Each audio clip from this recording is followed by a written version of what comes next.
Hey everyone, in this video, you'll learn how you can create cold emails to turn total strangers into paying customers in 2025. My name is Devine, and in my previous role, I was a sales rep at HubSpot, where we wrote cold emails on a daily basis. And in the beginning, I had no idea what I was doing and how to write good cold emails. But eventually, after trial and error, I was able to master it and became one of the top sellers in North America and constantly overperformed on my quota. Therefore, I started Warmleads.io and this channel to help other founders and sales leaders scale their outbound strategy the right way. Be sure to stick until the end of the video where I'll give a bonus tip to help you stand out in your prospects inbox that most sellers overlook in 2025. Without further ado, let's get into the video.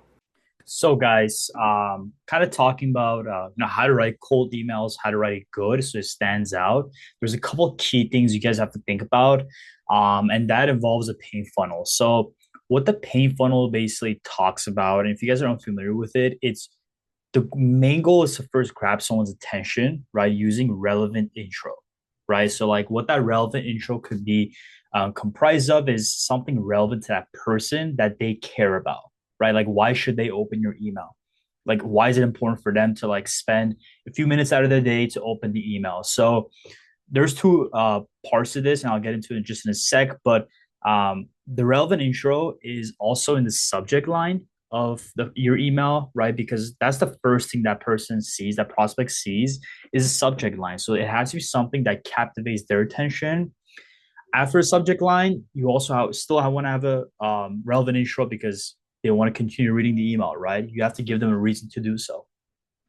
Afterwards, as the funnel progresses, you get into the pain, right? So after you have their attention, you want to talk about something that they care about and it's a relevant pain that they can see themselves feeling in that scenario, right? So if you're talking to VPs of sales or VPs of marketing, their pains might differ.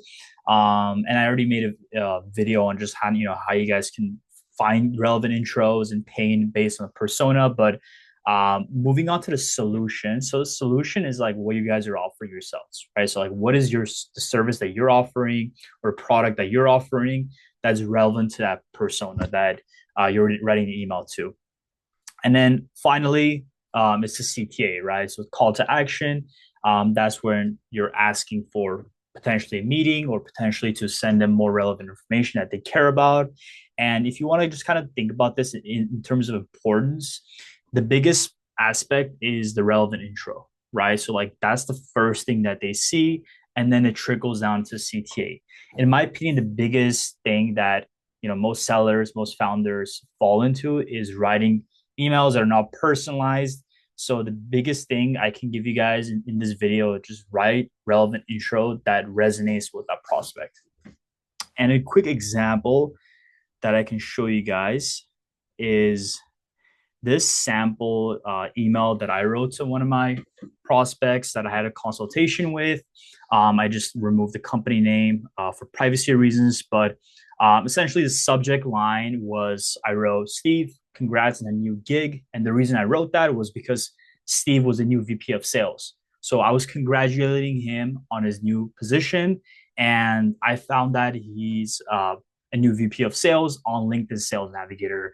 I'll put a LinkedIn description of the video that I made on that. But essentially, the first thing that Steve sees is that relevant subject line. So he'll click on that email. After he clicks on it, I wrote, notice that you started at the company as a new VP of sales. Congrats on a new gig, right? Still relevant. It's related to the subject line that I wrote previously. And it's something that Steve cares about, right? He started a new gig. Someone's congratulating him. He's curious. He wants to learn more, right? So that's the relevant intro aspect from the funnel, right?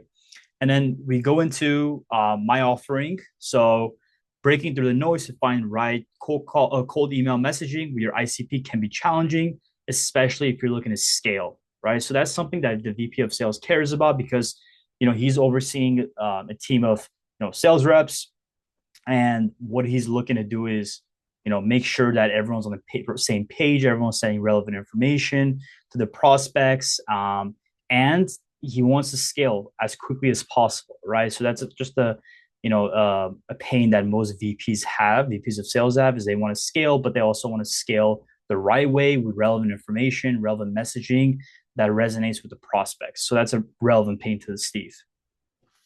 Moreover, the solution that I propose is our team at warmleads.io helps provide sales leaders like you a steady flow of pre-qualified leads that are ready for your sales reps. We identify engaged decision makers at companies that align perfectly with your ICP so your team can focus on high value conversations. And if you guys don't know what ICP is, it's basically like the people that they're targeting. So again, the solution here is what I'm offering in this scenario, which my company warmleads.io helps, essentially what I wrote in the email. And this is something that he would care about specifically because, again, it's tying back to the pain, right? So these two kind of go together.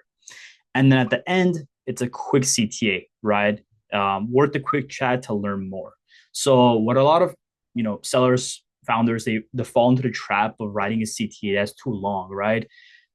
They write like one or two sentences. Hey, would you like to grab some coffee maybe sometime next week at 3 o'clock? No, that's too long. It's very off-putting, and your CTA should be quick and short. You want them to make a quick decision in terms of yes and no. And if it's yes, they'll probably ask you anyways, like, hey, let's chat next Wednesday, right? Or you can afterwards find some time that it works for both of you. So that's the biggest thing here. And again, you guys can take a screenshot of my pain funnel here as reference as you're writing your emails. But one thing you should also think about, and I mentioned this earlier, sort of the bonus tip is what a lot of people now do, even in 2024, is they write emails that are way too long, right? So my email right now, this entire email, I think it's right around like 90 words last time I checked. So it's fairly short, and it fits into the desktop pretty nicely. If they're looking at their phone, they can also see it. And it's not like just a bulk email, right? You want to keep your emails less than 150 words, right? The less, the better. The more it is, the person prospect will get bored and they're just not going to read the entire thing. So make sure you guys follow that. And hopefully you guys learned a lot from this video, and be sure to subscribe and like, and I'll be putting more videos like this together for you guys to find more value from. Thank you so much, guys. Bye-bye.